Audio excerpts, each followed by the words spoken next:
बचपन, जवानी, अधेड़ी और बुढ़ापा। चौथी अवस्था है बुढ़ापा। ये चौथे नंबर की अवस्था है।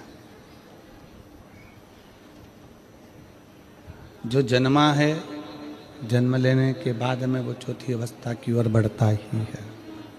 गला पकड़ रहा है।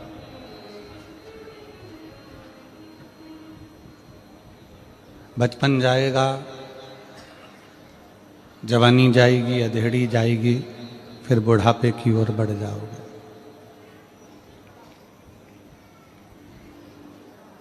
पर इस पूरी उम्र को जाने में हमने अपने घर को भर लिया।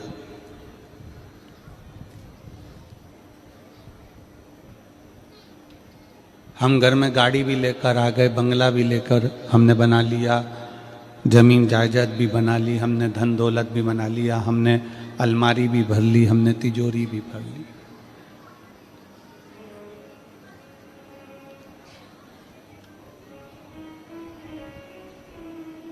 गोडाउन भी भर लिया, दुकान भी भर ली, घर भी भर लिया।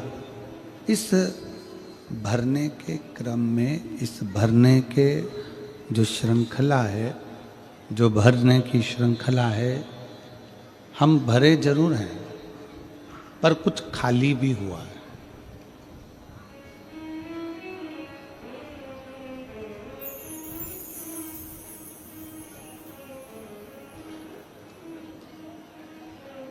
यहाँ मेरे बेटियां बैठी हुई हैं, बेटा बैठे हुए हैं, माताएं बैठी हुई हैं, भाई बैठे हुए हैं, यहाँ पर विराजमान हैं सभी की सभी।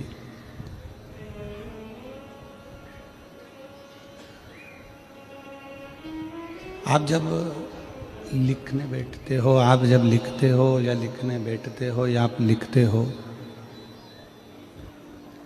अपनी कॉपी को भरते हो। एग्जाम में बैठे हो तो भी कॉपी भरते हो, होमवर्क करने बैठे हो तो भी कॉपी भरते हो, स्लेट पर लिखते हो तो स्लेट भरते हो।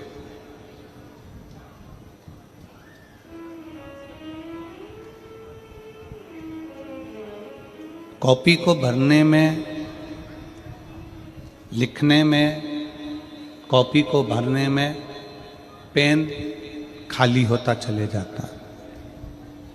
बोलो री मेरी बेटियों, सही है कि गलत है? बच्चे बोले, कॉपी भरते हो तो पेन खाली होता है कि नहीं होता है? जम के बोलो जरा। होता। कॉपी भरा गई,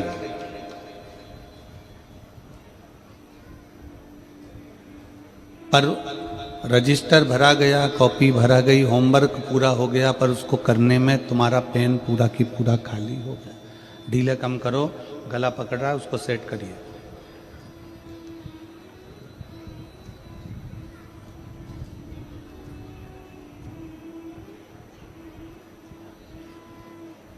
कॉपी तुमने भरी, पर कॉपी भरने में, रजिस्टर भरने में, डायरी भरने में तुम्हारा पेन पूरा की पूरा खाली हो गया। पेन पूरा की पूरा खाली। बस यही कथा हमारे जीवन की है। कॉपी को भरने में पेन खाली हो जाता है, घर को भरने में हमारी उम्र पूरी खाली होती चली जाती है, पूरी खाली।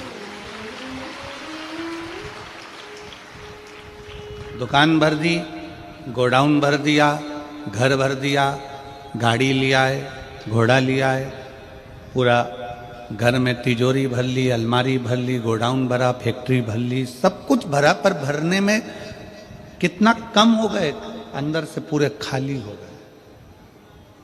बचपन पूरा चले गया, जवानी पूरी चली गई, अधेड़ी पूरी चली गई, बुढ़ापा आ गया, पूरे खाली अंदर से हो चुके।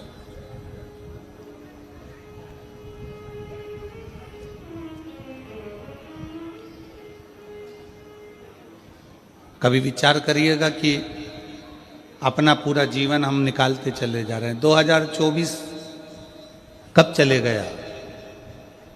शायद मेरी यहाँ पर दीदियाँ बैठी हैं, मेरी बहनें बैठी हैं, मेरी जीजी, मेरे जीजा, मेरी बेटियाँ, बेटा बैठे हैं, कई माताएं तो आश्चर्य कर रही होंगी कि 2024 इतनी जल्दी निकल गया, मालूम ही नहीं पड़ा। और 2025 लग गया, उसकी भी आज 7 तारीख हो गई।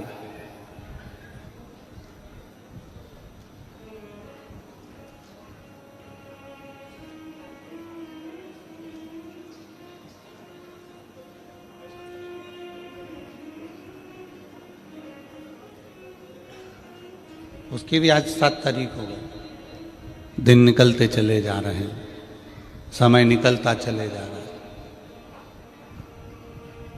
चैन खरीद सकते हो, चली गई वापिस आ जाएगी, गाड़ी चली गई वापिस आ जाएगी, मकान चले गया वापिस आ जाएगा, कपड़े चले गए वापिस आ जाएगा। और यदि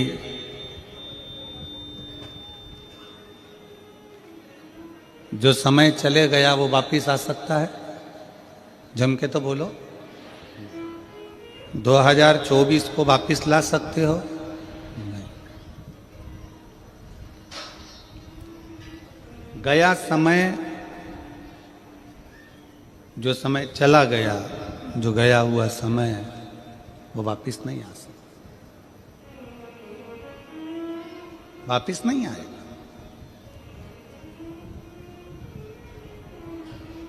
पर उस समय में हम कुछ ऐसा कर चलें कि समय भले वापिस ना आवे,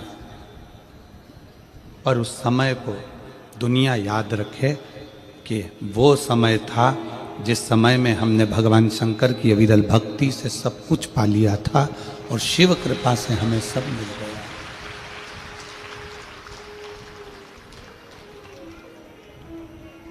समय वापिस नहीं आएगा। समय गया तो गया,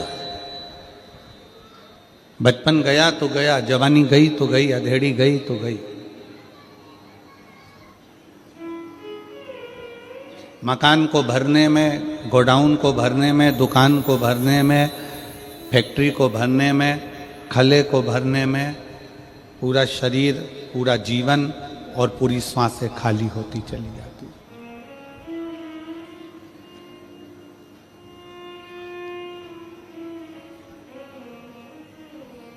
जब हम पढ़ाई करते थे तो पेन आता था,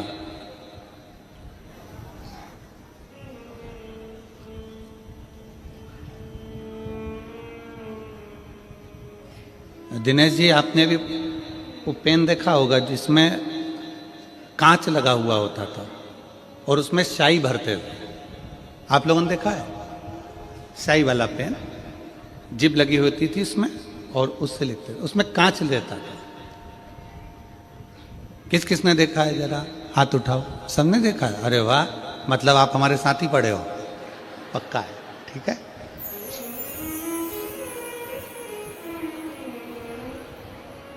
अब आप हमारे साथ पढ़े हो तो हमारे तो बेस्ट फ्रेंड हो गए हो। अब जीजी जीजा तो हो, पर साथ में बेस्ट फ्रेंड भी हो, पक्का है।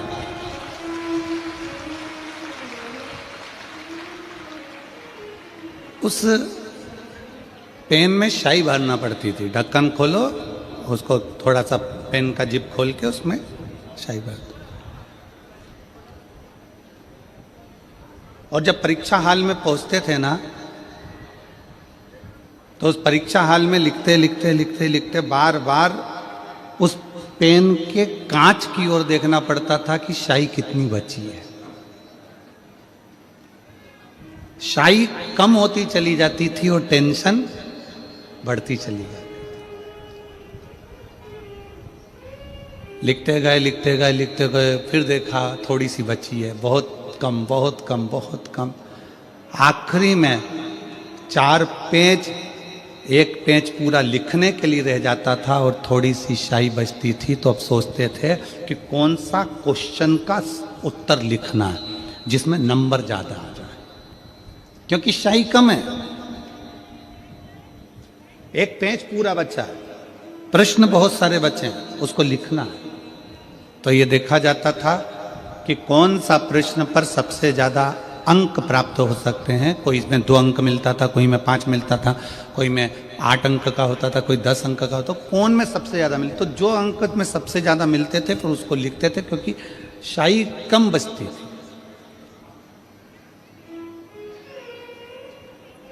वो पेन तो ऐसा बना था जिसको हम देखकर समझ जाते थे कि शाही कम हो गई है, संभल जाओ। पर जीवन एक ऐसा पेन है जिसकी शाही कब खत्म हो रही है किसी को नहीं मालूम पड़ता, कब आखिरी में वो कलम समाप्त हो, कब इसकी शाही खत्म हो गई।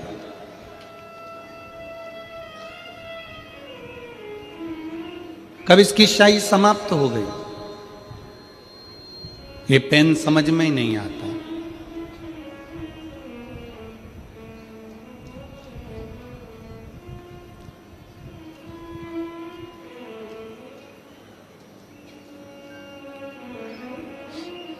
इस जीवन का कोई ठिकाना नहीं।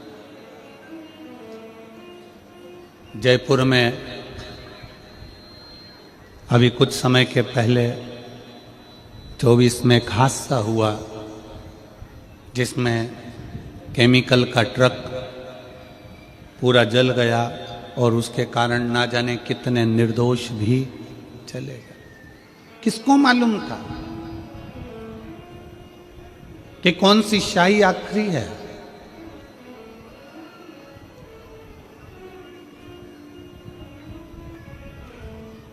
छत्तीसगढ़ में अभी 2 दिवसीय में नक्सलियों द्वारा एक ब्लास्टिंग हुआ, उसमें कई जवान चले गए। किसको मालूम था कि शाही आखिरी है।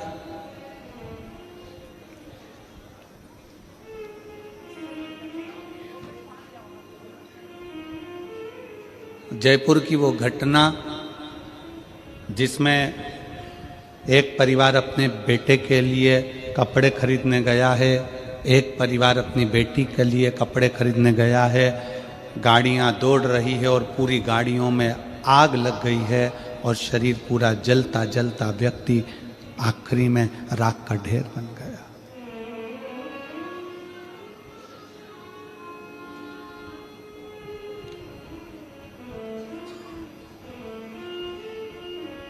नक्सलियों की वो घटना छत्तीसगढ़ की जिसमें ब्लास्ट हुआ, कई जवान चले गए।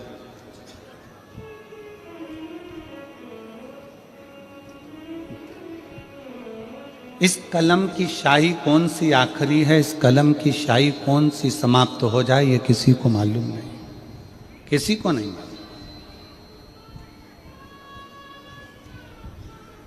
हर पल, हर घड़ी, हर क्षण आप और हम उस परमात्मा को याद कर कर जिए तो समझो कि हमारी कॉपी भरा रही।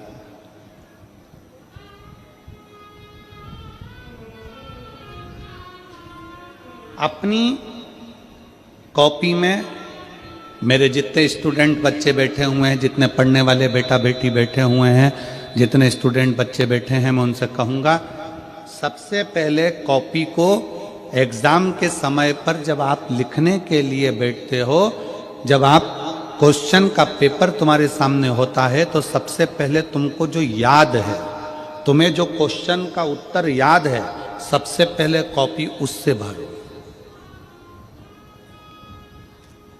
फिर जिन क्वेश्चनों को तुम कम जानते हो, जब पूरी कॉपी उससे भर लोगे, फिर जिनको कम जानते हो फिर उस पर आओ, विचार करो, विवेक लगाओ कि मैंने पढ़ाई करी थी, उस पढ़ाई में मैंने ये क्वेश्चन स्मरण किया था और मुझे याद है, मैं लिख सकता हूँ। पूरे कॉन्फिडेंस के साथ अपनी उस कॉपी में लिखना प्रारंभ करो। फिर अपनी चतुरता से, अपनी विद्वत्ता से, जो तुमको याद प्रश्न आया है सामने पर, तुम चतुर हो, तुम विद्वान हो, तुम साधारण नहीं हो, फिर उस प्रश्न का उत्तर लिखो जिसके तुम उस उत्तर को स्वयं विद्वत्ता से बना सकते हो।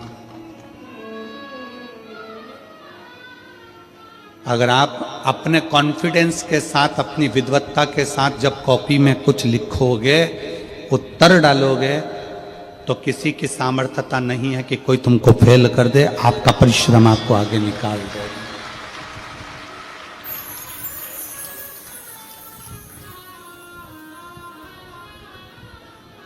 परीक्षा हाल में समय बर्बाद नहीं करना। मेरे स्टूडेंट बेटा बेटी याद रखें, परीक्षा हॉल में अपने समय को बर्बाद नहीं करना। जैसे परीक्षा हॉल में समय बर्बाद किया तो फिर वापिस उसी ही क्लास में पड़े रहना पड़ता है। उसी तरह संसार में आने के बाद यदि हम हमारे समय की कीमत नहीं जाने, हम अपने इस पूर्ण समय का कीमत ना जान पाए, तो फिर हमको भी ना जाने कितने जन्मों में बार बार जन्म लेकर मरना पड़ता है। समय की कीमत को जाना।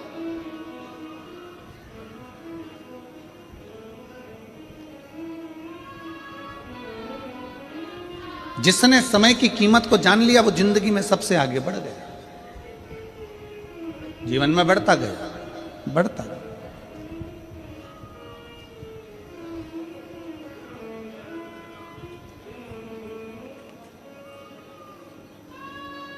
अपने भीतर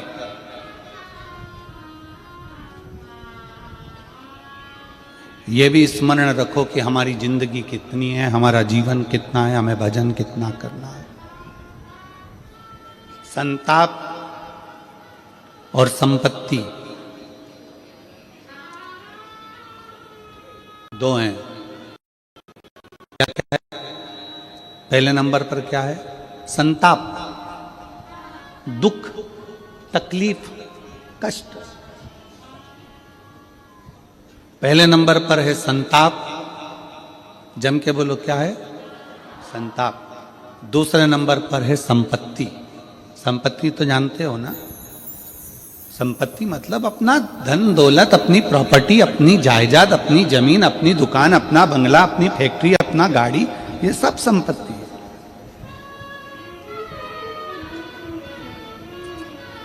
दो चीजें हैं, एक है संताप, आपका दुख, तकलीफ, कष्ट। दूसरे नंबर पर है संपत्ति।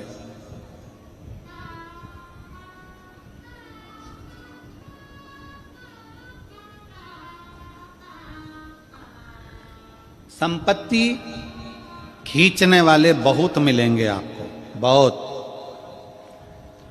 बेटा बेटी, नाती पंती, रिश्ते नाते, बहन भाई, कुटुंब, मामा मासा, ये वो, फूफा फूफी, ये सब संपत्ति खींचने वाले। दोस्त मित्र, रिश्तेदार, नातेदार, ये सब संपत्ति खींचने वाले। कोई आपका संताप खींचने वाला होगा जो आपका दुख ले ले, आपकी तकलीफ ले ले, आपका कष्ट ले ले, आपकी बीमारी ले ले, आपके जीवन का सारा तकलीफ, आपके जीवन का सारा दुख, आपके जीवन का सारा कष्ट कोई ले ले? है कोई ऐसा? जम के बोलो जरा। नहीं। संसार में, परिवार में, कुटुंब में, रिश्तों में, नातों में कोई ऐसा नहीं है जो तुम्हारा संताप लेगा। रिश्तों में, नातों में, कुटुंब में सब ऐसे मिलेंगे जो तुम्हारी संपत्ति लेंगे।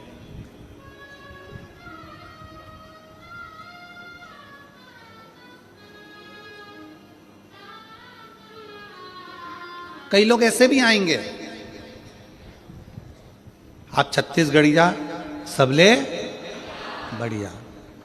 छत्तीसगढ़ के जितने मेरी बहन हैं, जितनी मेरे जीजा हैं, बहुत सरल है, बहुत सीधे, बहुत सीधे। आपकी सहजता ही आपकी परमात्मा की भक्ति है।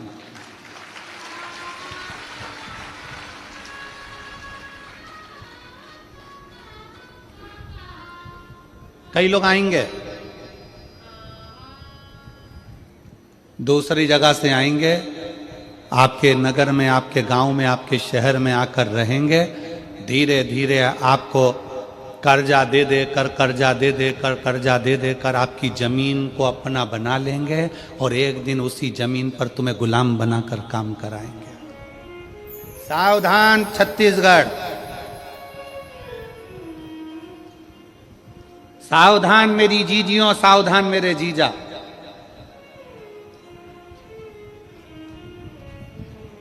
छत्तीसगढ़ के इस पवित्र मां कौशल्या की भूमि में जितने भी छत्तीसगढ़िया रहते थे वो सब भगवान की भक्ति करने वाले रहते थे।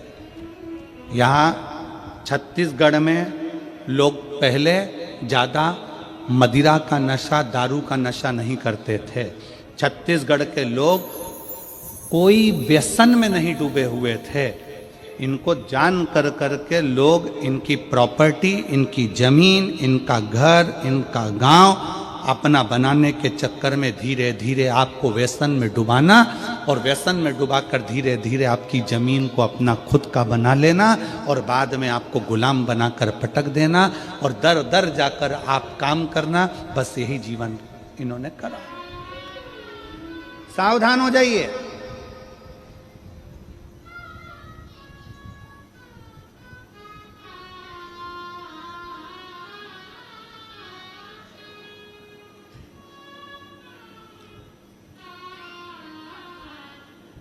आप अपनी जमीन पर काम कर रहे हो ना, 2 बीघा है, 5 बीघा है, 4 बीघा है, 1 बीघा है, 2 एकड़ है, 5 एकड़ है, 10 एकड़ है, जितनी भी है ना, तुम मालिक हो, तुम सेठ हो, तुम किसी के हाथ के नीचे काम करने वाले नहीं हो। अपनी जमीन की कीमत समझो।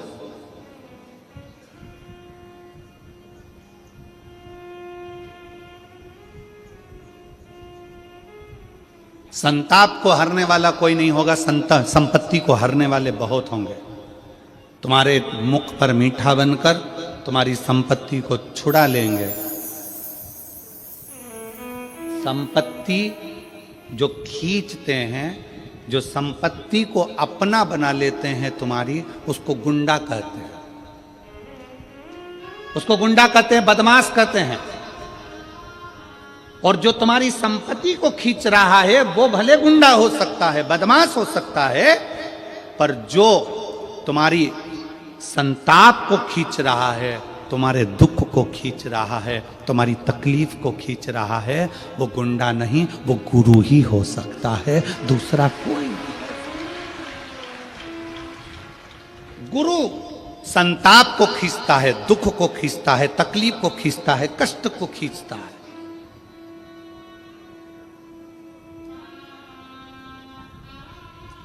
गुंडे बदमाश जो होते हैं, जिनकी बुद्धि में ये है कि ये ज़मीन में कबाड़ लूँ, ये इससे घर ले लूँ, इससे मकान ले लूँ, इसको रोड पे खड़ा कर दूँ, ये संपत्ति को खींचते हैं। परिवार कितना सुंदर शिव महापुराण की कथा में लिखा है। जरा गणेश जी और कार्तिकेय का चरित्र पढ़िएगा। गणेश जी और कार्तिकेय का चरित्र मैं पूरे आस्था चैनल पर श्रवण करने वाले श्रोताओं को और जितने भी इस पवित्र कथा का प्रागण्य में कथा सुन रहे हैं उनको और फेसबुक के ऊपर कथा सुन रहे हैं उनसे भी कहूंगा, गणेश और कार्तिकेय के चरित्र को पढ़िएगा।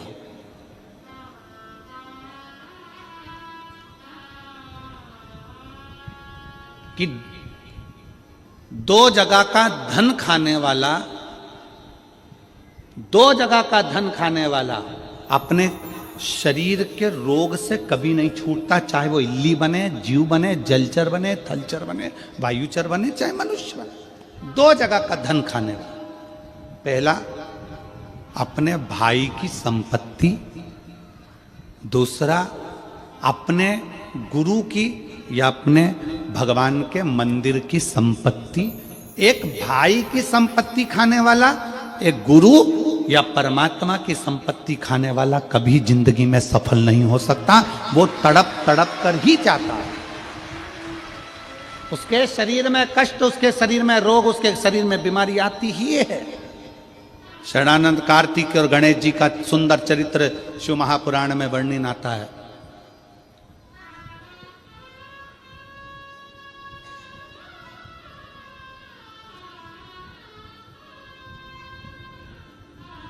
भाई की संपत्ति भी कभी मत सोचना कि मैं इसको अपना बना लूं। इसको धक्का देकर निकाल दूं, ना ना।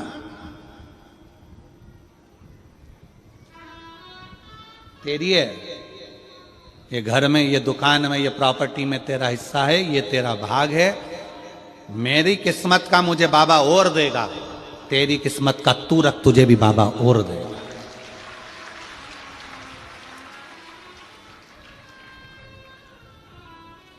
जब किसी भाई भाई को संपदा के लिए लड़ते देखते हैं, संपत्ति के लिए लड़ते देखते हैं, बड़ा दुख होता है सोचकर, बड़ा दुख।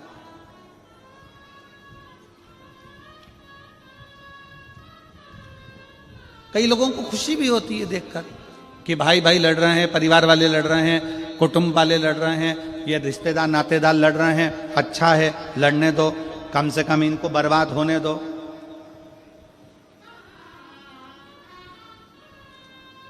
कई लोग हंसते हैं, कई लोग देखकर खुश होते हैं। पर आस्था चैनल के माध्यम से सभी श्रोता भाई बहनों से निवेदन करूंगा कि भाई की संपत्ति, गुरु की संपत्ति और मंदिर की संपत्ति कभी जिंदगी में सफलता नहीं देती है, कभी नहीं। छोड़ो, रखो।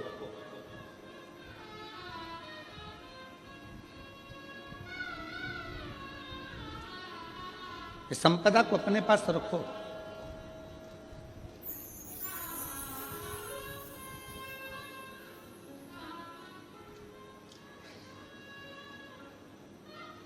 अभी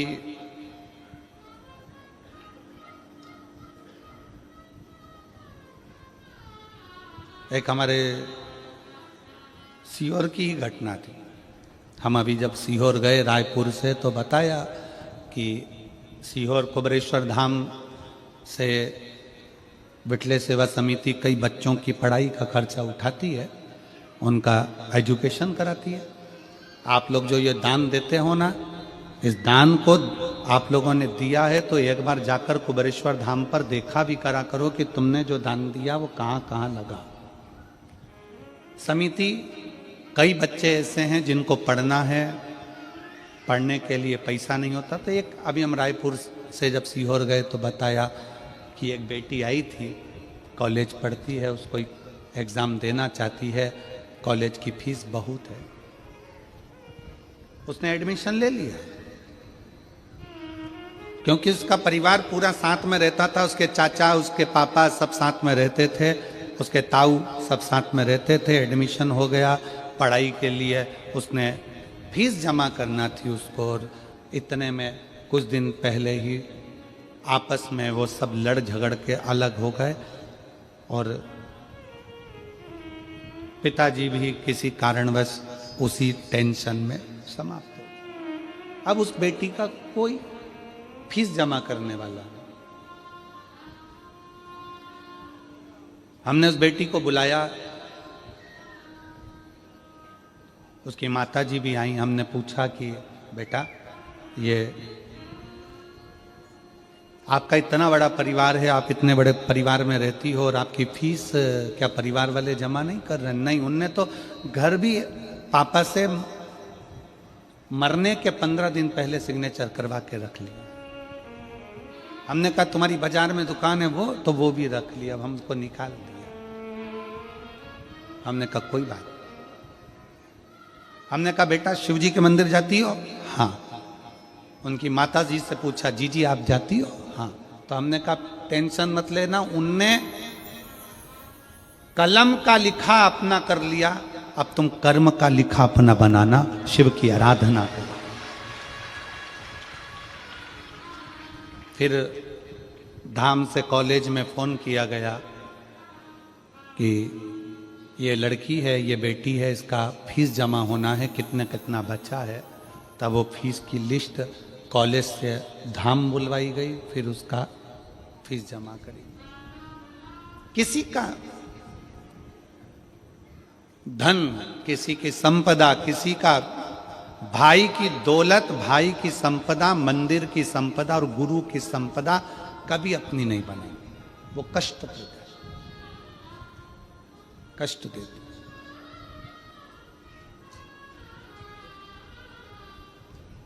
गुरु का एक काम है संताप को हरना, तुम्हारे कष्ट को हरना, तुम्हारी तकलीफ को हरना, तुम्हारे दुख को हरना गुरु का काम। शिव क्या करते हैं?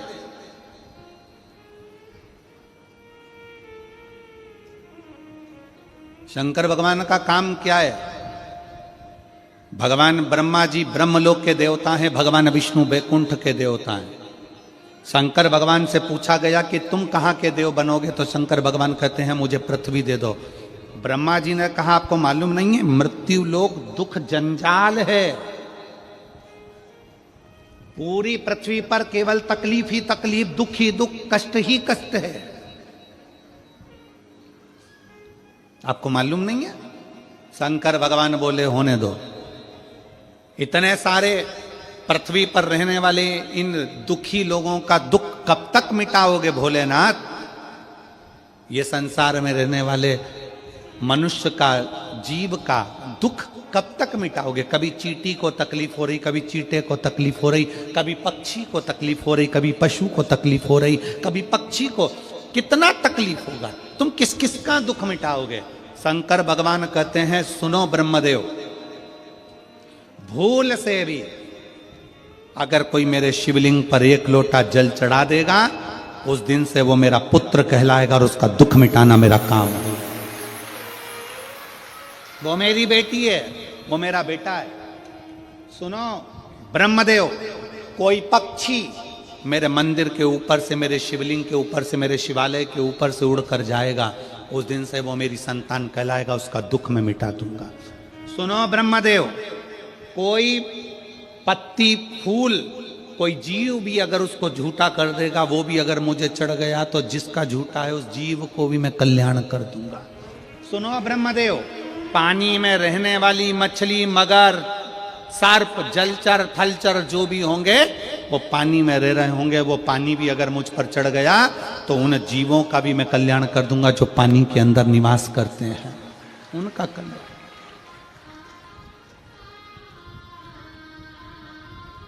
शिव उघड़ी है।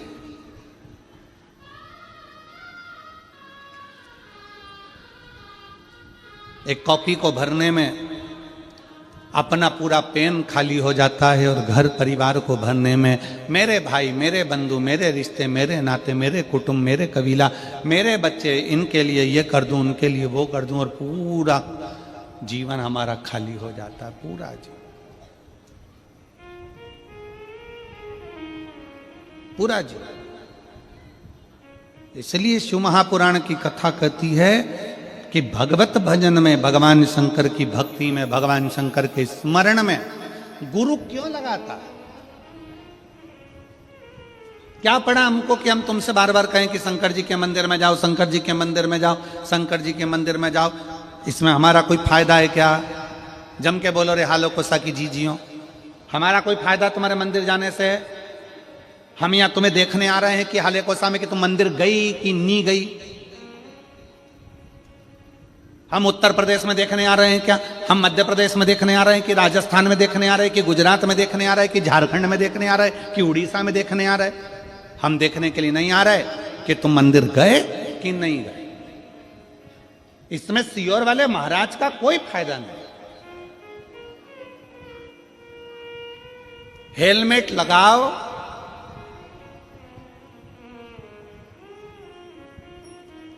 ना लगाओ, इस हेलमेट लगाने और ना लगाने से गवर्नमेंट का कोई फायदा है क्या? जम के बोलो जरा। नहीं, फायदा किसका है? तुम्हारा। हेलमेट लगा के जाओगे, कहीं एक्सीडेंट हो गया, गिर पड़ गए, शरीर अगर टूट फूट गया तो चल जाएगा, पर ब्रेन अगर डैमेज हो गया तो तू मर जाएगा। इसलिए हेलमेट लगाओगे तो मरोगे नहीं, इसलिए सरकार उस पर सख्ती करती है। इसमें पुलिस का फायदा नहीं है, इसमें तुम्हारा फायदा है कि हेलमेट लगाओ, हेलमेट लगाओ। बार बार क्यों कहते हैं पुलिस वाले गाड़ी रोक के हेलमेट लगा? सीट बेल्ट लगाने के लिए क्यों कहते हैं? इसमें सरकार का कोई फायदा है क्या सीट बेल्ट से? जम के बोलो जरा। नहीं, फायदा किसका है? तुम्हारा। सीट बेल्ट लगाओगे, एक्सीडेंट हुआ तो एकदम धक्के से गाड़ी तुम्हारे आंखों में, सिर में कांच नहीं चुभेगा, तुम बच जाओगे। हेलमेट लगाओगे तो तुम बच जाओगे। इसमें सरकार का फायदा नहीं है, हेलमेट लगाने से सरकार का फायदा नहीं, सीट बेल्ट लगाने से सरकार का फायदा नहीं, फायदा तुम्हारा है। उसी तरह एक लोटा जल शंकर को चढ़ाने से सीहोर वाले महाराज का फायदा नहीं, फायदा तुम्हारा है कि कुछ ना कुछ अच्छा हो जाए। इसमें हमारा फायदा नहीं है कि तुम मंदिर जाओगी तो कुछ हमको अच्छा सा मिल जाएगा, कुछ तुम हमको कुछ दे दोगे। ना ना ना, ये 15-15, 20-20 साल में बच्चे हो रहे हैं, तुम्हारे बच्चे हुए तो इसका फायदा किसको मिला? सीहोर वाले महाराज को नहीं, फायदा तुमको मिला। तुम्हारी औलाद तुम्हारी सेवा करेगी, तुम्हारी औलाद तुम्हारे पांव दबाएगी, तुम्हारी औलाद तुम्हारे खेत में काम करेगी, तुम्हारी औलाद नौकरी करेगी, तुम्हारी औलाद जब शादी होकर बहू लेकर आएगी तो गरम रोटी भी तुम खाओगे। सीहोर वाला महाराज थोड़ी ना खाएगा, फायदा तुम्हारा।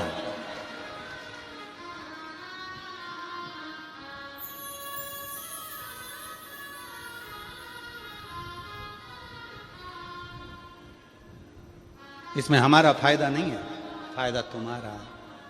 जब तुम्हारा दुख, तकलीफ, कष्ट जितना भी है तुम्हारे भीतर का जो संताप है, गुरु कहते हैं कि वो शंकर को जल चढ़ाने से वो संताप कट जाता है। गुरु संताप लेता है, परिवार संपत्ति लेता है, दोनों में अंतर है। संताप लेने वाला गुरु तुमको परमात्मा से जोड़ देता है, संपत्ति लेने के बाद जब तुम खाली हो जाते हो तो नशे में डूब जाते हो। नशे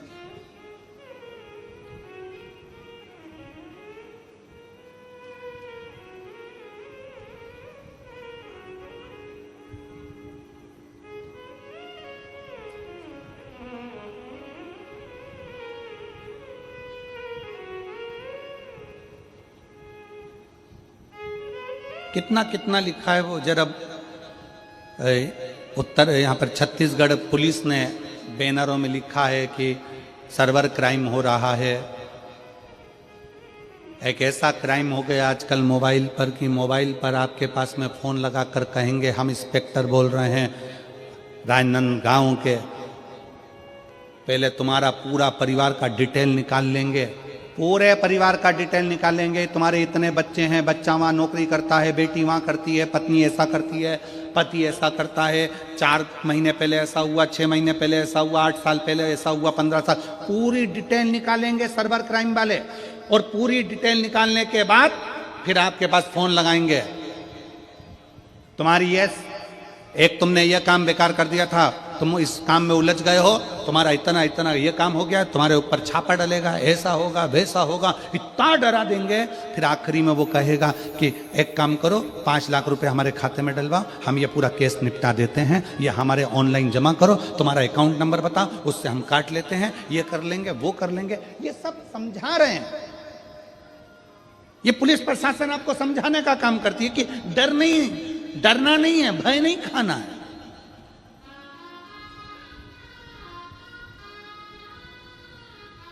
और बचा कुचा था तो आजकल मोबाइल में एआई का जमाना आ गया।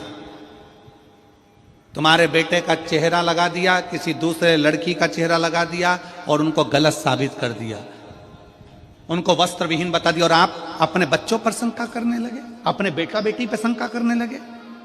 पहले विचार करना, सोचना, ऐसा हो सकता है क्या?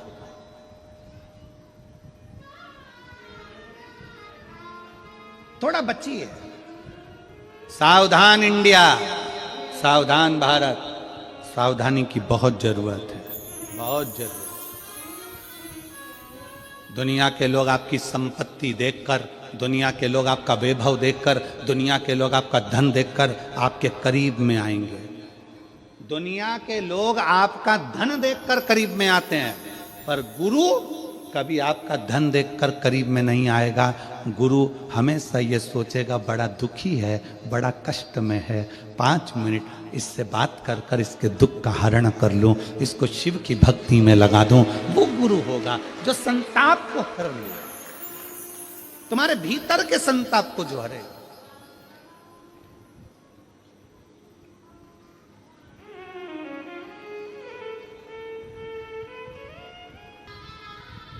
मैं इन माता जी को धन्यवाद देना चाहूंगा, सुगंधी आर्य जी, जिन्होंने अपने बेटे को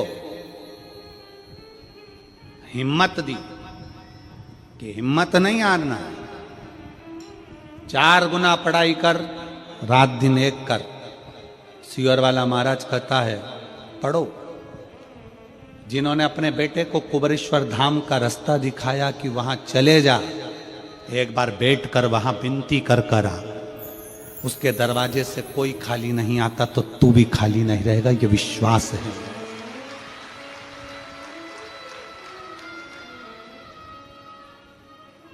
लोग कहते हैं कुबरेश्वर धाम है, हम कहते हैं किस्मत बदलने वाला धाम दुनिया में एक ही है, और वो कुबरेश्वर धाम है। भाग्य पलट देता। लाख बीमारी हो, लाख दुख हो, लाख टेंशन हो, चले जाओ कुबरेश्वर धाम की धरा पर बैठकर कंकर शंकर की 5 कंकर बीन कर उसकी पूजन करो, विनय करो, माला से 108 बार श्री शिवाय नमस्तुभ्यम का जाप करो, भूमि का शयन, रात्रि का विश्राम करो, सुबह उठ के बाबा कंकर शंकर को 1 लोटा जल चढ़ाओ, दिल से प्रार्थना करो, थोड़ा वहाँ कुछ सेवा का मौका मिल जाए तो भोजन परोस दो, गौ माता की गौशाला में जाकर थोड़ा गोबर उठा लो, थोड़ी गौ माता की सेवा कर लो, थोड़ा उस भूमि पर थोड़ा कोई कचरा वचरा पड़ा हो तो साफ कर लो, जिससे तुम्हारी भी उलझनें साफ होती चली जाए और तुम्हारा जीवन सार्थक हो। ऐसे मत आना कुबेरेश्वर धाम की भूमि पर कि सुबह 9 बजे गाड़ी से उतरे, शाम को 4 बजे वापस भग कर आ गए। ना जी भर कर देखा, ना कोई बात की, बड़ी आरज़ू थी मुलाकात की, वहाँ जाने के बाद भी जल्दी जल्दी जल्दी जल्दी भग कर आ गए। तो मतलब क्या हुआ? अपने बाप के घर पहुँचे हो, थोड़ा बैठो, आराम करो, बातचीत करो, कंकर शंकर में से एक कंकर को उठाकर हाथ में, उससे तो बोलो बाबा कब सुनेगा रे, बहुत दुखी हूँ बाबा, बहुत तकलीफ है, शरीर में रोग हो गया, घर में कष्ट हो गया बाबा, तू चलना मेरे साथ, एक बार मेरे साथ मेरे गांव चलना बाबा, बहुत तकलीफ है मेरे कुबेर भंडारी, तो दुख काट देना मेरा। दिल से उसको बोलकर उस कंकर को वहाँ रखकर तो आओ, थोड़ा रहकर अपने बाप से बात तो करो। ऐसा कौन सा दुख है जो मेरा कुबेर भंडारी काट नहीं सकता? काटेगा जरूर, काटेगा।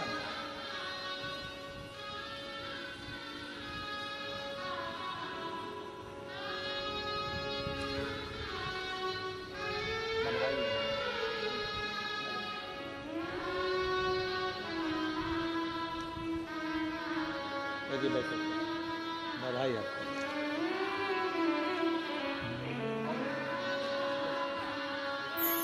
और रिश्ता तेरा मेरा सबसे प्यारा, रिश्ता तेरा मेरा सबसे प्यारा, तू मेरा बाबा मैं हूँ तेरा लाला, मैं हूँ तेरा लाला, तू मेरा बाबा मैं हूँ तेरा लाला, मैं हूँ तेरा लाला।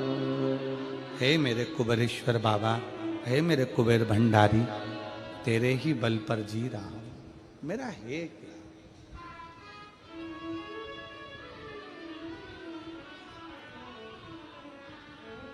कुबेरेश्वर धाम फिल्म का थिएटर नहीं है कि टिकट लिया पहुंच गए, फिल्म देखी घर पहुंच गए, ऐसी भागा दौड़ी कर कर कुबेरेश्वर धाम नहीं जाना। थोड़ा बैठो,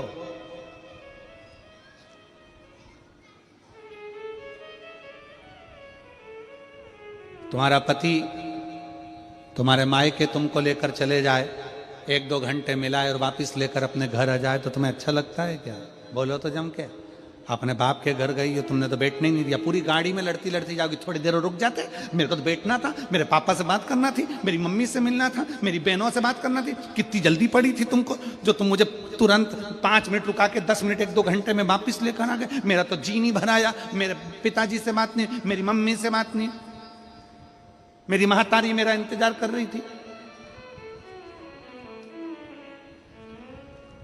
उसके पास जाना तो थोड़ा बैठना, बैठो।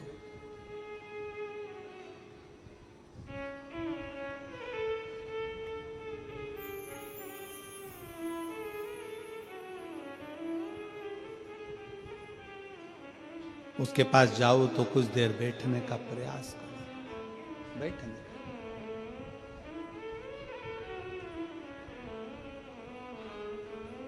और आपके नजदीक में जितने शंकर के मंदिर हैं, जहां आप एक लोटा जल चढ़ाने जाती हो ना, एक लोटा जल चढ़ाने के लिए शंकर के मंदिर में जाती हो तो घर से जब एक लोटा पानी भरो, घर से जब एक लोटा जल भरो और मंदिर के लिए जब निकलो ना, घर से निकलते समय रत्ती भर टेंशन लेकर मत जाना। घर से जब पानी भरो, खुश होकर जाना, मैं मेरे पिता से मिलने के लिए जा रही हूं, अपने दिल की बात अपने बाप को बताने के लिए जा रही हूं। दिल से जाना।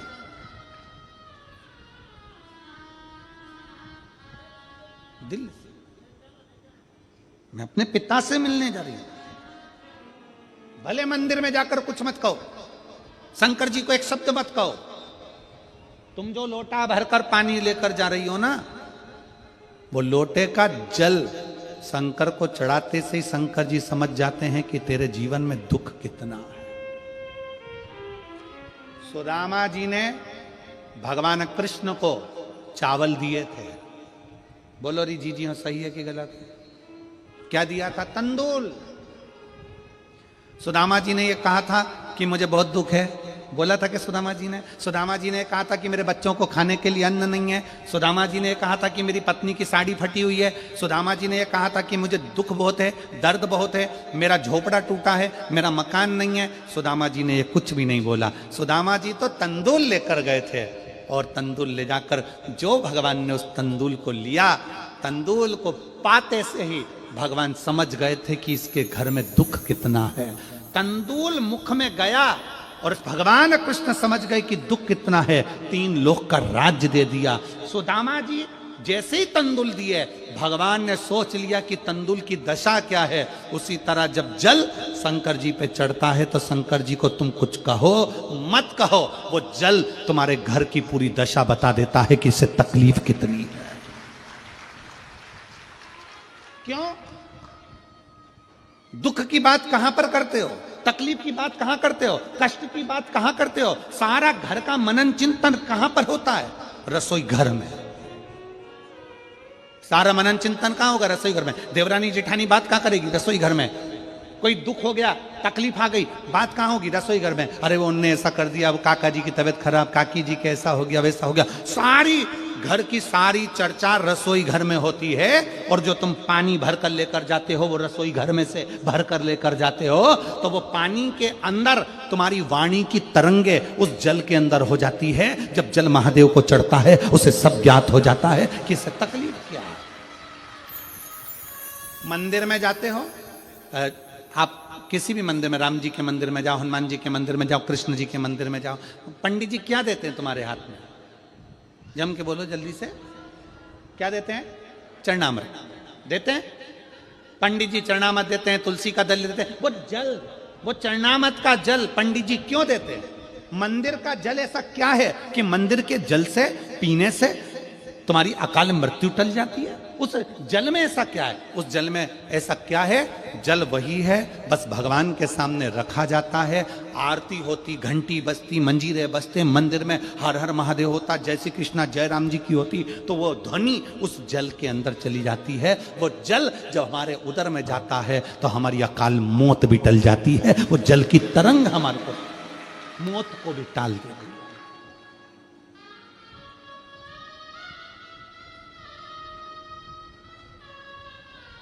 अकाल मृत्यु को भी टाल देती है। महाराज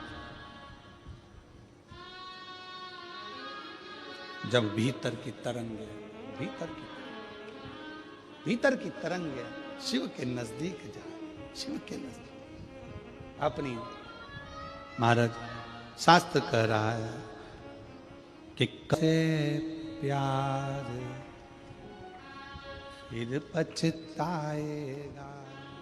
संसार सागर में जन्म लेना और संसार सागर में जन्म लेकर अगर भगवान की भक्ति हो जाए, एक लोटा जल महादेव को जब आप समर्पित करें, एक लोटा जल जब आप महादेव को चढ़ाने के लिए जाएं, कुछ मत कहो, ना कह सकते मत कहो, और शंकर के मंदिर में जब जल चढ़ाओगे, शिव तुम्हारे घर की दशा को जान लेंगे।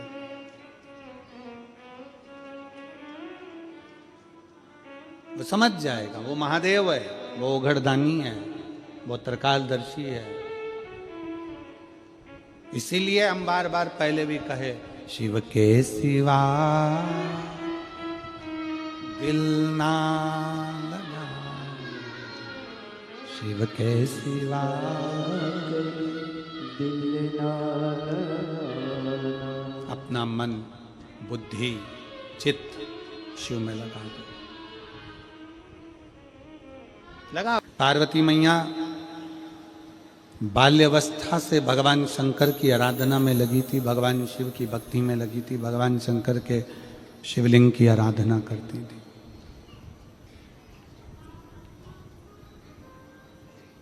शिवलिंग आराधना का पुण्य पार्वती माता को मिला, शिव पार्वती जी को प्राप्त हो।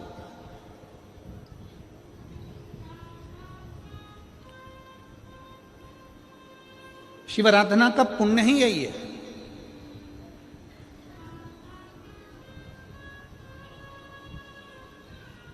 देवता में, देव में और महादेव में एक बहुत बड़ा अंतर है।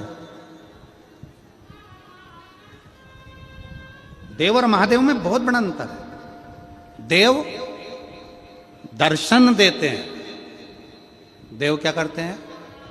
जम के बोलो जरा। दर्शन देते हैं। देव दर्शन देते हैं। महादेव आपको दर्शन के लायक बना देते हैं। दोनों में अंतर। देव और महादेव में अंतर है। देव दर्शन देते हैं और महादेव अपने भक्त को दर्शन के लायक बना देता है। महादेव अपने भक्त को दर्शन के लायक बनाते हैं। आपको भगवान ऐसी जगह पर बिठाएंगे, ऐसी इतना उच्च ले जाकर बिठा देंगे, जो शंकर जी को एक लोटा जल चढ़ाता है, शिव जी की आराधना करता है, श्री शिवाय नमस्तुभ्यम बोलता है, उसको भगवान शंकर धीरे धीरे धीरे धीरे सीढ़ी से चढ़ाते चढ़ाते इतने ऊपर ले जाकर बिठा देते हैं कि लोग उसको देखना चाहते हैं, दर्शन करना चाहते, उसको देखना चाहते। एक लड़की ने एक पत्र लिखा है, शिव तत्व है।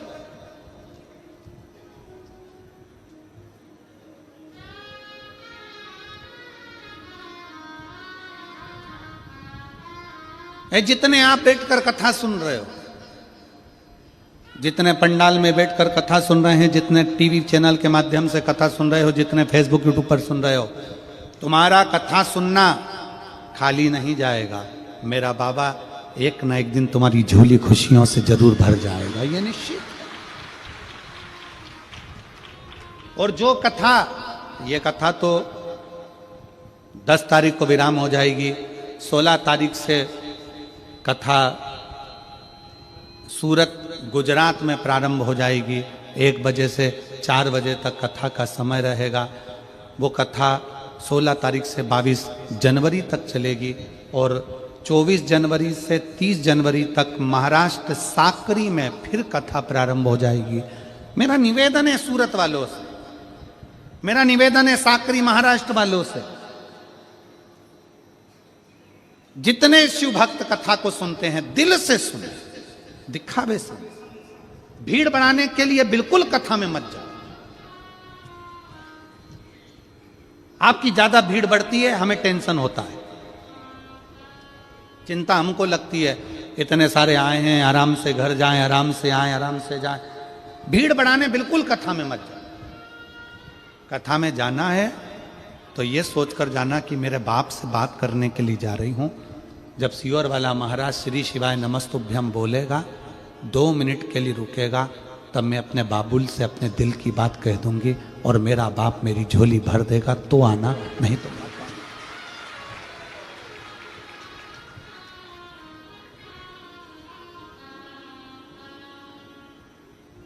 भीड़ बढ़ाने के लिए कथा में नहीं, अपना भाव बढ़ाने के लिए कथा में जाइए।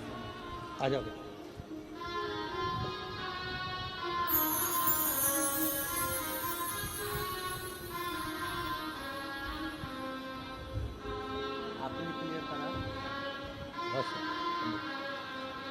इस बेटे को एक बार ताली बजाकर धन्यवाद दो, जो सीए बना है और 9.5 साल से लगातार मेहनत कर रहा था। आखिरी में हार गया था, पर मां के कहने पर एक बार फिर फाइनल एग्जाम में बैठा और बेटा आज सीए बना। उसको जोरदार ताली बजाकर साधुवाद।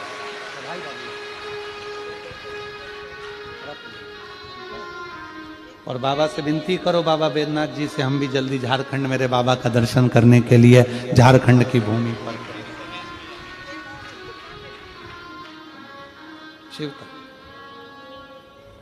शिव की कृपा। आ जाइए, आ जाओ, आ जाओ।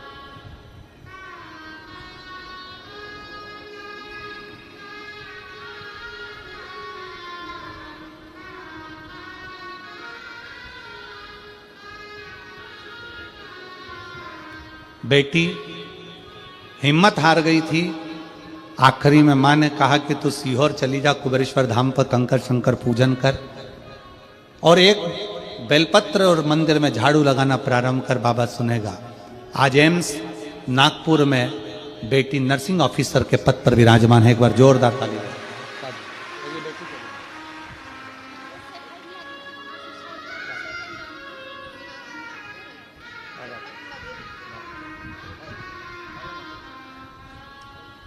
शिव तत्व है, शंभु शंभु, शिव शिव है, ओगड़दानी ओगड़दानी। नीचे कर दो। उसकी भक्ति खाली नहीं जा सकती। भीड़ बढ़ाने के लिए तुम्हें जहां जाना है नमाज जाओ, पर भाव बढ़ाने के लिए शिव महापुराण में आ जाओ। यहां भाव बढ़ाइए अपने हृदय का, शिव के प्रति, शंकर के प्रति।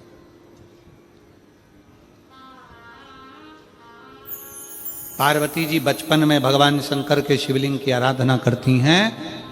जब शादी होकर माता पार्वती जी अपने घर में प्रवेश करी, घर से मतलब है जहां माता पार्वती कैलाश पर प्रवेश करती हैं, कैलाश पर आती हैं, तब माता पार्वती जी पहली बार घर में प्रवेश कर कर पार्थिव शिवलिंग का पूजन करती है। पार्थिव शिवलिंग।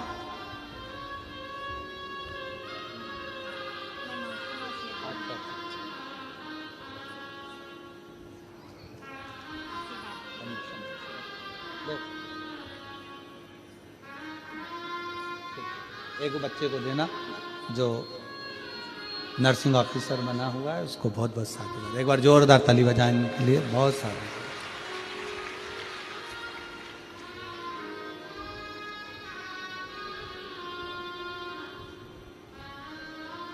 पार्वती जी प्रवेश करें। माता पार्वती जी आज बैठी, पहली बार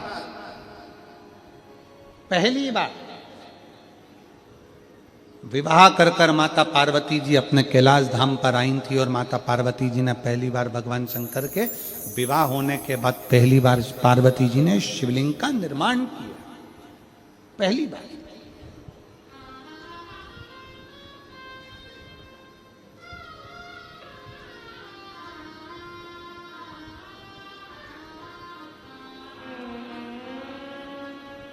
और ध्यान रखें मेरी बेटियां,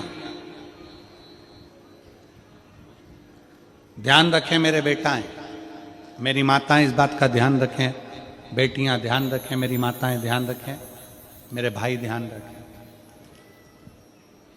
जिस दिन तुम्हारा मन करे, जिस दिन तुम्हारा दिल करे, उस दिन घर में पार्थिव शिवलिंग का निर्माण कर लिया। जिस दिन तुम्हारा दिल कर जाए कि आज मेरा मन है मैं पार्थिव शिवलिंग बनाऊं, गमले में से मट्टी लो, खेत में से मट्टी लो, जहां से मट्टी ले सकते हो। घर के बाहर कोई गमला हो, बगीचा हो, शहरों में जमीन पर कहां मट्टी ढूंढने जाओगे, तुम्हारे जो गमले लगे रहते हो उसमें से मट्टी ले लो, पर छोटा सा पार्थिव शिवलिंग का निर्माण।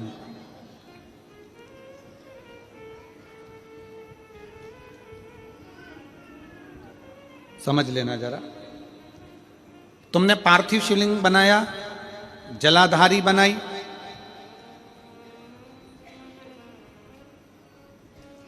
पूजन कर लो जिस दिन तुम्हारा मन करे।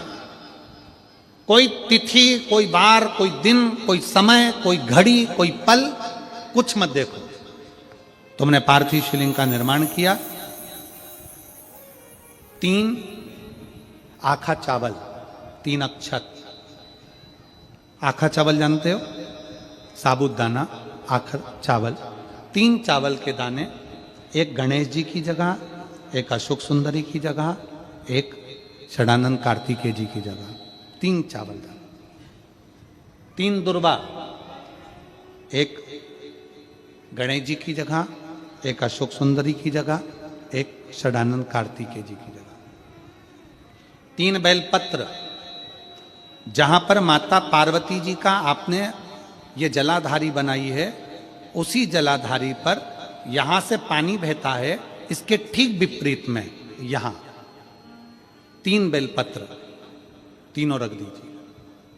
और छोटा सा कलश हो या बड़ा सा कलश हो, 3 लोटा जल यहां बैठकर, जहां पर आपने बेलपत्ती रखी है उसी के वहीं पर बैठकर इस शिवलिंग पर 3 लोटा जल धीरे धीरे अपने मन की कामना कर कर, बाबा आज मैं दुखी हूं, बाबा मुझे ये तकलीफ है, बाबा मेरे बच्चे ये काम में गए हैं, बाबा ऐसा है। 3 लोटा जल बाबा को धीरे धीरे अपने भाव कहकर, फिर तुम्हारे पास में जो पूजन का सामान हो वो चढ़ाकर बाबा की आरती कर कर दिया लगा दो। जब दिया ठंडा हो जाए उस शिवलिंग का विसर्जन कर दो। आप पाओगे, आपने अगर 2 या 3 बार कभी भी तुम्हारा मन करा कर लिया, आपको खुद लगेगा कि मेरे घर में संपदा कैसे बढ़ रही है और कार्य कैसे सिद्ध हो रहा है। शिव आराधना में भगवान शंकर की, शिव भक्ति में भगवान शंकर की अविरल भक्ति में पार्थिव शिवलिंग का निर्माण और पार्थिव शिवलिंग की पूजन हमें बल प्रदान करती है, हमें बल देती है।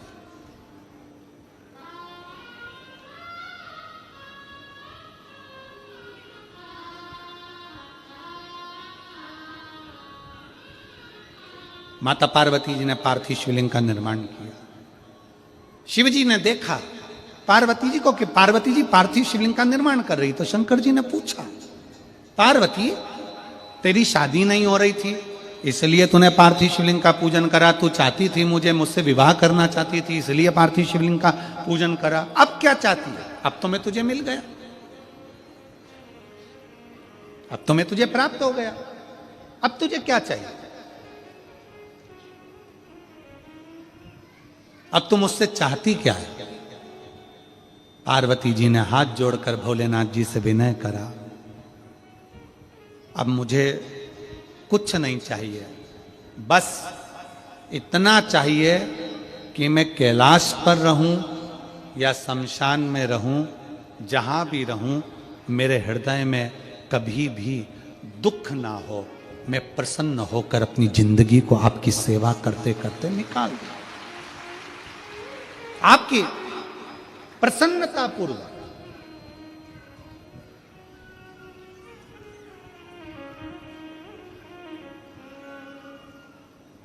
आप सबको मालूम होगा रावण क्या करता था। रावण ने अपने शीश काट कर दिए, रावण ने तप करा, रावण ने साधना करी, रावण ने तपस्या करी, बहुत करी, पर भगवान प्रसन्न नहीं हुए। तब रावण ने आखिरी एक बिंदु अपनाया। रावण पार्थिव शिवलिंग का निर्माण करता था, पूजन करने बैठ जाता था। शंकर भगवान को आकर उसे वर देना ही पड़ता था, वर देना ही पड़ता था। पार्थिव शिवलिंग के निर्माण का, पार्थिव शिवलिंग के पूजन का, पार्थिव शिवलिंग की आराधना का फल भोग।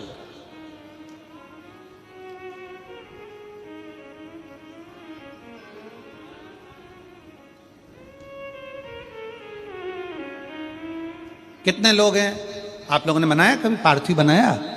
सावन में बनाते हो गुरुजी, है ना, ऑनलाइन जब पार्थिव शिवलिंग का निर्माण होता है तब बनाते हो। पर बीच में कभी तुम्हारा मन कर जाए एकदम, जब तुम्हारा मन हो। अब कई लोग कहते हैं गुरुजी पार्थिव लिंग का पूजन करना है तो पति पत्नी का दोनों का होना जरूरी है, शादीशुदा होना जरूरी है, या ऐसा जरूरी है या वैसा जरूरी है। शिव महापुराण की कथा कहती है बच्चे हो बच्ची हो, शादी हो गई नहीं हुई, विवाह हो गया, जैसे भी हो, आप जैसे हो वैसे पार्थिव लिंग का निर्माण करो और पूजन करो।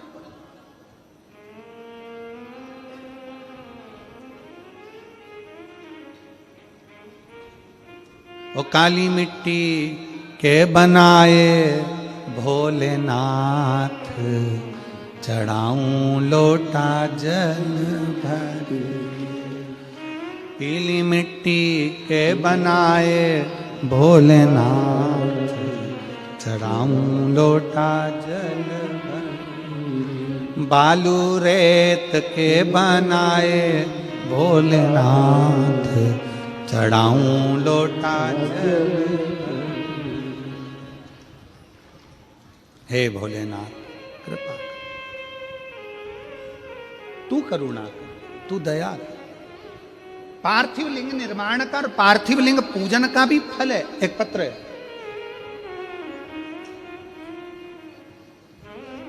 निवेदन कर।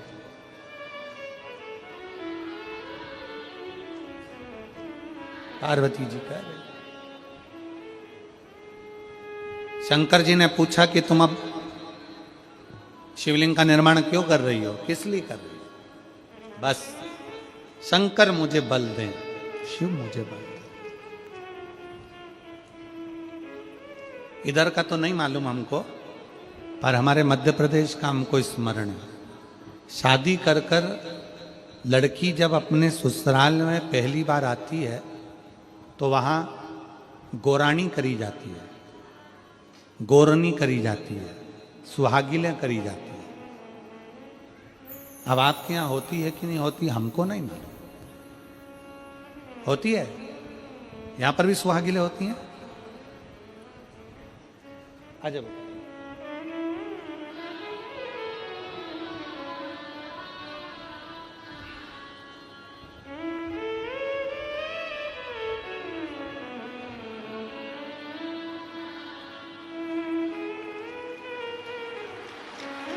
15 वर्ष के बाद हुआ है। एक बार जोरदार ताली बजाएं साधु का संभव।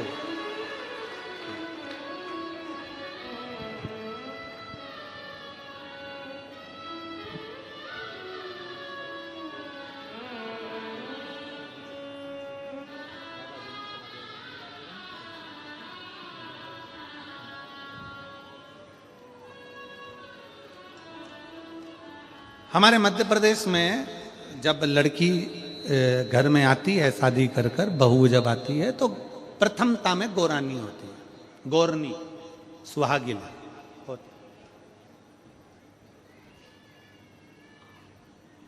गोरनी होती है, सुहागिले होती है।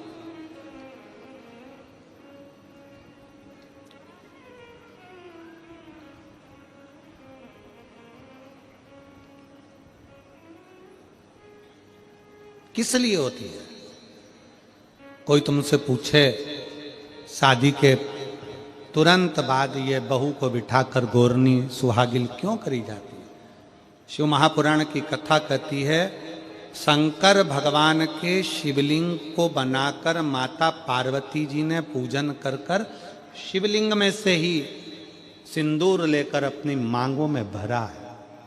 आज भी सुहागिल में, गौरनी में ऐसा बनाया जाता है और उसके अंदर सिंदूरा दिया जाता है। उस सिंदूर को लोग अपने मांग में भरते हैं। इधर भरते कि नहीं भरते वो हमें नहीं मालूम, भरते हैं इधर भी, ठीक, आज भी भरते हैं।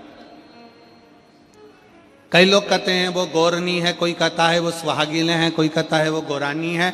शिव महापुराण की कथा कहती है ये पहली पूजन मेरी माता पार्वती जी ने अखंड सौभाग्य के लिए करी थी, इसलिए आज भी पहली बार शादी करने के बाद पार्वती जी पहली बार इस पूजन को करी थी। आज भी शादी के बाद सुहागिने घरों में होती हैं, जब बहू प्रवेश करती है उसके बाद आज भी करते हैं।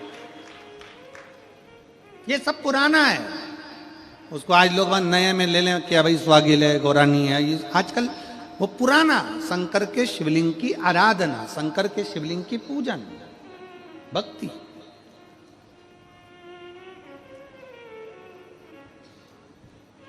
तो शिव महापुराण की कथा कर रही है, भगवान शंकर का चरित्र कर रहा है। पार्वती जी ने शंकर के शिवलिंग का निर्माण किया।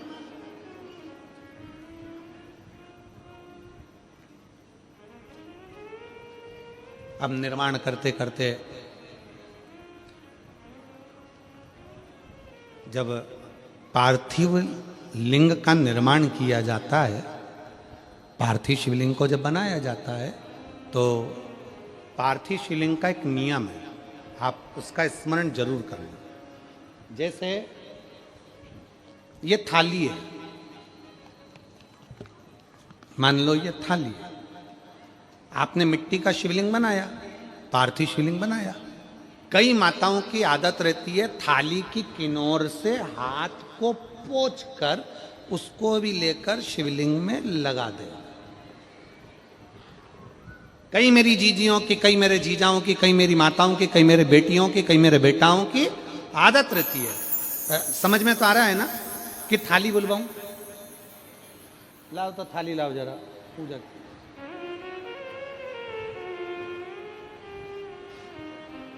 उठा लाओ, ऐसे ऐसे लिया।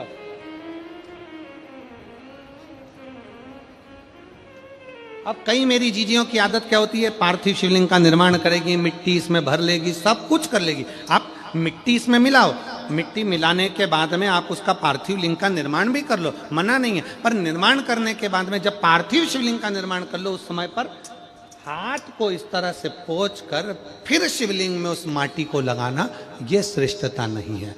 पार्वती जी ने पार्थिव लिंग निर्माण के समय पर एक छोटा सा भाव प्रकट कर दिया, और जब छोटा सा भाव प्रकट किया तब शंकर भगवान ने कहा, पार्वती, ए पार्वती, तुमने पार्थिव लिंग निर्माण के समय पर माटी को अपने हाथ से खरोच कर लगाया है,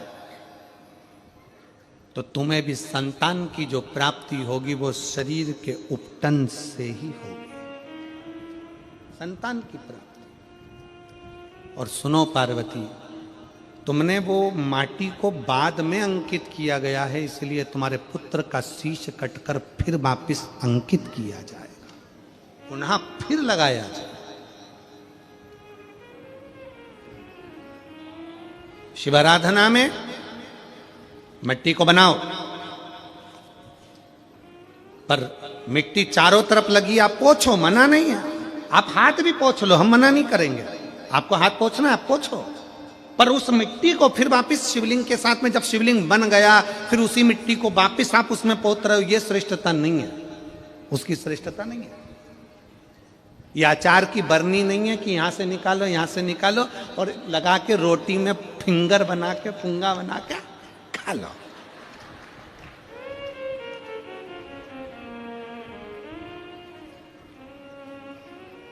समझ में आया कि नहीं आया?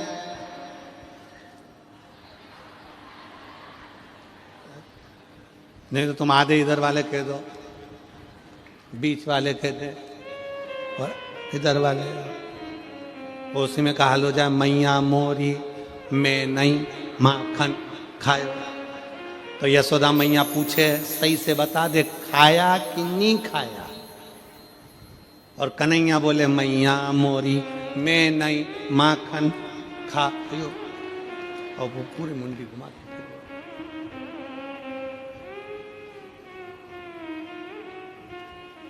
आप निकालो, मना नहीं है। मिट्टी का पार्थिव शिवलिंग बनाया, थाली की मिट्टी साफ करी, साफ कर कर आपने किन्नौर पे झड़ाया, हमें मना नहीं है। पर ये मिट्टी वापिस शिवलिंग में नहीं लगा, ये मिट्टी फिर अलग से रख दीजिए।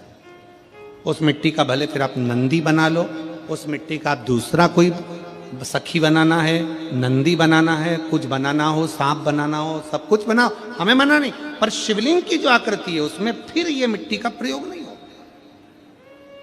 पार्थिव पार्थिव है।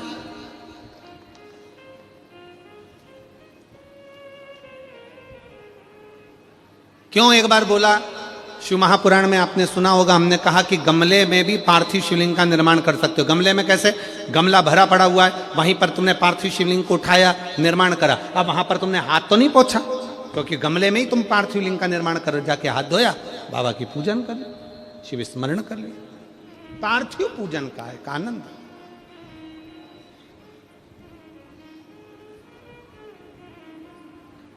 शिव तत्व कह रहा है, भगवान शंकर का चरित्र कह रहा है, शिव महापुराण की कथा कर रही। पार्वती तुम पार्थिव लिंग का निर्माण क्यों करी हो? तो पार्वती जी ने कह दिया, केवल आपसे बल मांगने के लिए, आपसे बल। ठीक,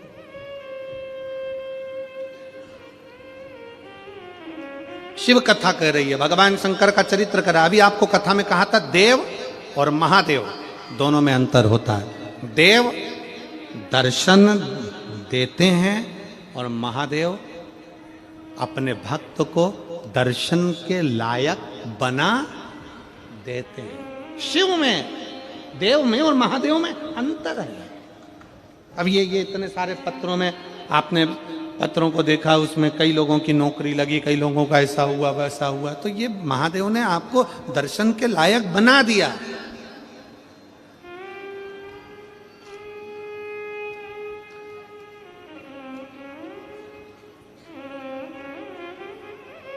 दिल से, हृदय से शिव की भक्ति का स्मरण होना चाहिए। जैसे आप कहीं पर भी रहो, मन से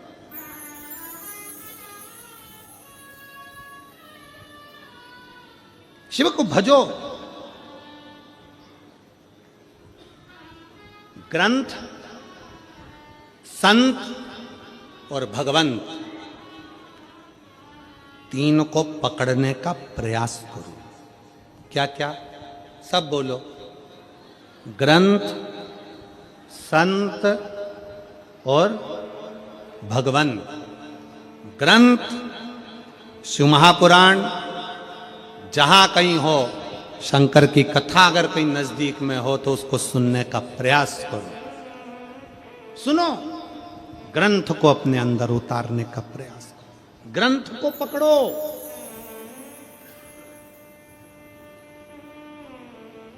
मैगजीन नहीं, फालतू की किताबें नहीं, ग्रंथ को पकड़ो, पढ़ो, सुनो,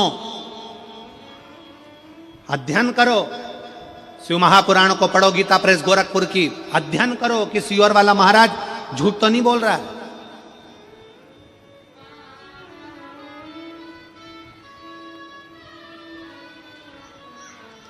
जितना महाराज बोलते हैं वो शिव महापुराण में है कि नहीं? पढ़ो, अध्ययन करो।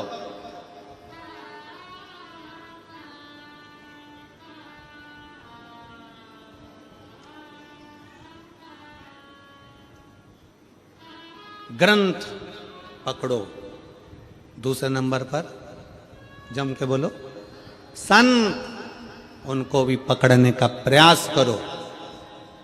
कोई संत जीवन में ऐसा मिल जाए जो आपकी बुद्धि में, आपके विवेक में, आपकी चित्त में परमात्मा को जोड़ दे। वो संत नहीं चाहिए जो अपने से जोड़े, संत वो होना चाहिए जो परमात्मा से जोड़े। आज के जमाने में बहुत सारे संत ऐसे हैं, बहुत सारे लोग ऐसे हैं जो अपने से जोड़ना चाहते हैं। हमारे आश्रम आओ, हमारे दरवाजे पर आओ, हमारा दर्शन करने के लिए लंबी लाइन लगाकर खड़े हो जाओ, हमारा दर्शन करो, हम निकले हमारा दर्शन करो, हम गाड़ी से जाएं हमारा दर्शन करो, हमसे जुड़ो ना।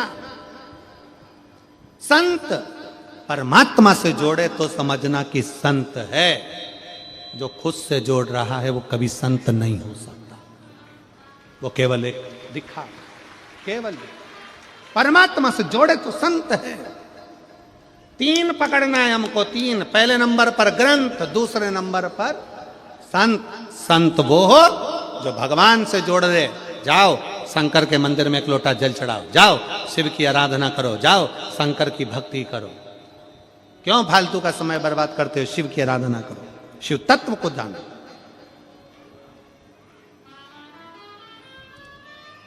कई लोग हमसे कहते हैं, ये हमारे दिनेश साहू जी हमसे कह देते हैं, गुरु जी आप मिलते नहीं हो। हमने कहा दिनेश भैया आपको मालूम है कि हम मिलते ही नहीं है, 4 दिन तो मिले ही नहीं।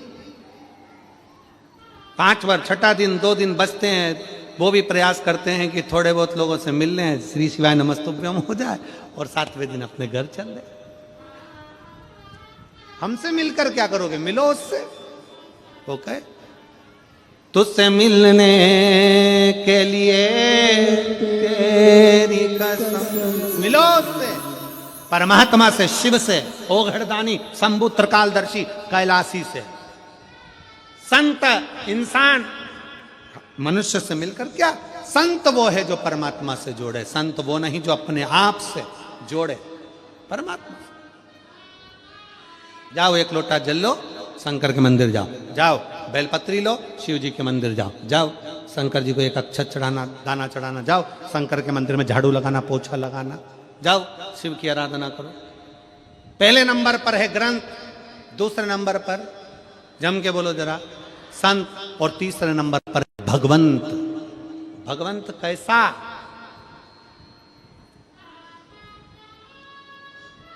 भगवंत कैसा?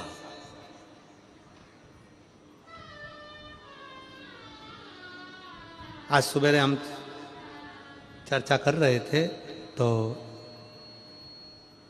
कृष्णा जो हमारे बच्चे हैं सेवा में, वो कृष्णा हमारे कक्ष में, सेवा कक्ष में आया, जहाँ पर हम भगवान शंकर और ठाकुर जी का, शालिग्राम जी की पूजन कर रहे थे।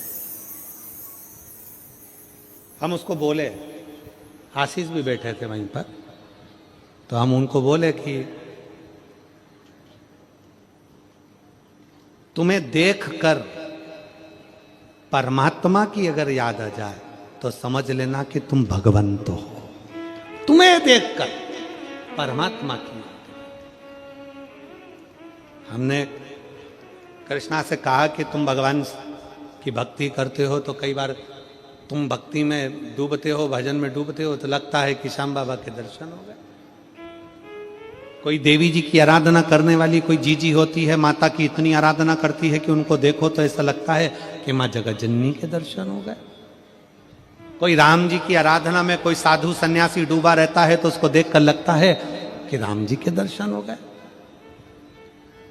कोई कृष्ण की भक्ति में इतनी डूबी रहती है, इतना डूबा रहता है कि उसकी भक्ति को देखकर लगता है कि कृष्ण के दर्शन हो गए।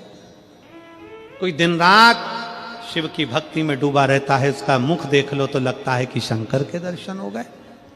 भगवान मां कर्माबाई का एक चरित्र आता है। एक संत ने कर्माबाई से कह दिया कि भूख लगी है, कर्मा भोजन दे दो। कर्माबाई अंदर से आई, खिचड़ी दी, संत ने उसे फेंक दिया। संत ने फेंका, कर्मा ये खिचड़ी? हाँ। स्नान हो गया? नहीं। संध्या हो गई? नहीं। पूजन हो गई? नहीं। स्नान भी नहीं करा? नहीं। संध्या भी नहीं करी? नहीं। पूजन भी नहीं करी? नहीं। और ऐसी खिचड़ी बना के भगवान को भोग लगा दी? हाँ। खिचड़ी को फेंक दिया संत ने। कर्मा, भगवान को अगर भोग लगाना है तो स्नान कर, पूजन कर, संध्या कर, मैं पाठ बता रहा हूं, मंत्र बता रहा हूं, सारा तप बता रहा हूं, वैसा कर। उसके बाद खिचड़ी बना, फिर भगवान को भोग लगा। कर्माबाई ने आज सुबेरे से वही काम किया जो संत ने बताया था।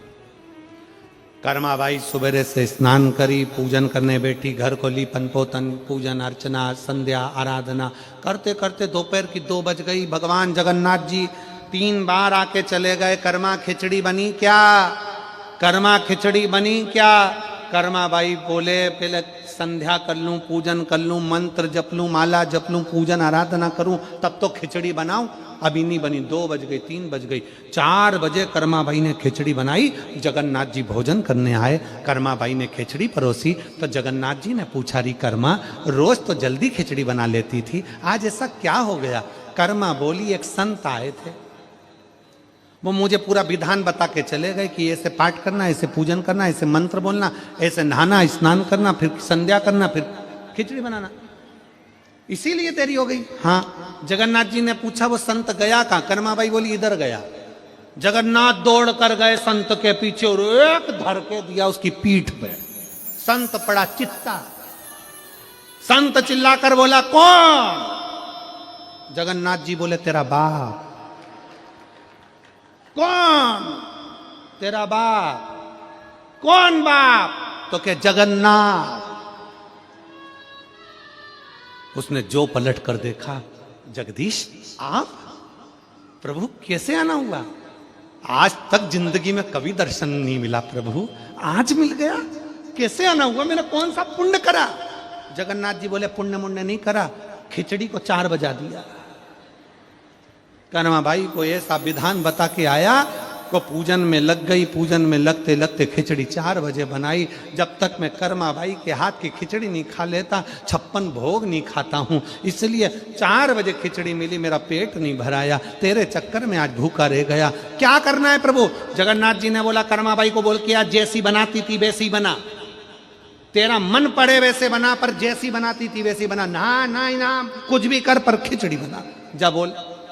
संत जाके कर्माबाई के चरण पकड़ लिए।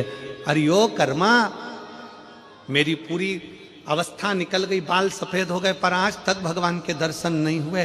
तेरी खिचड़ी के चक्कर में जगन्नाथ जी मिल गए। तेरी खिचड़ी के चक्कर।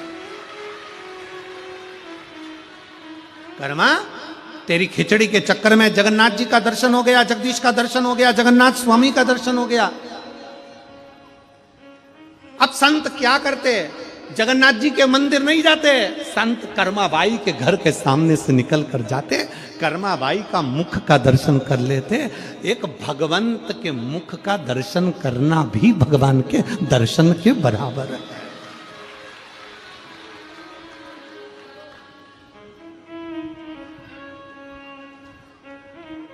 और साचो प्रेम प्रभु में हो तो मूरत बोले काट की, और जीमो महाराज श्याम धनी जिमावे।